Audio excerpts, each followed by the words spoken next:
France Inter.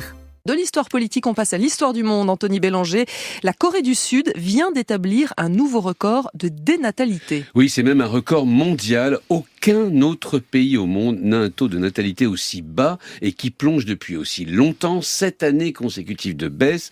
Aujourd'hui, la Corée du Sud affiche 0,78 enfants par femme en âge de procréer. Pour vous donner une idée, la Corée est le seul pays à être descendu sous le seuil d'un enfant par femme.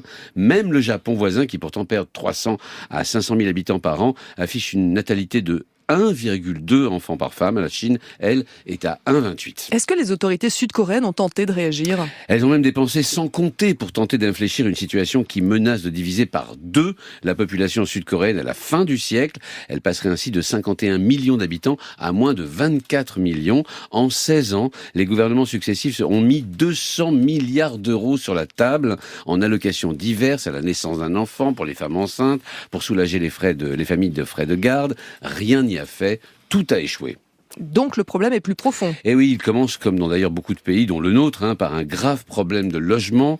Les Sud-Coréens payent des sommes énormes pour louer des espaces de vie très limités et il y a peu de programmes de logements sociaux. Viennent les conditions de travail. Les Coréens sont connus pour leurs longues et épuisantes semaines de travail. En 2020, il a fallu introduire un plafond hebdomadaire de 52 heures, un plafond, alors que le nombre d'heures légales, lui, est fixé à 40 heures par semaine. C'est pire encore lorsqu'on est une femme, pour qui s'ajoutent 3 heures de tâches ménagères quotidiennes, c'est une moyenne, contre 54 minutes pour un homme. J'en parlais du sexisme ordinaire qui voit d'un mauvais œil les femmes tentant de concilier maternité et vie professionnelle. Et ce sexisme, comment il se traduit concrètement ? Par exemple, dans les manuels coréens qui conseillent les femmes enceintes, où on leur dit de ne pas négliger de préparer les sous-vêtements de leur mari avant qu'ils ne partent au travail. Mais non. Si, c'est encore le cas aujourd'hui. Elle n'échappe pas non plus, alors ça c'est moins drôle, à une violence particulièrement grave. Une Coréenne est tuée ou fait l'objet d'une tentative d'assassinat toutes les 36 heures. Résultat, si 48% des hommes ne veulent pas avoir d'enfants, ce qui est déjà énorme en soi,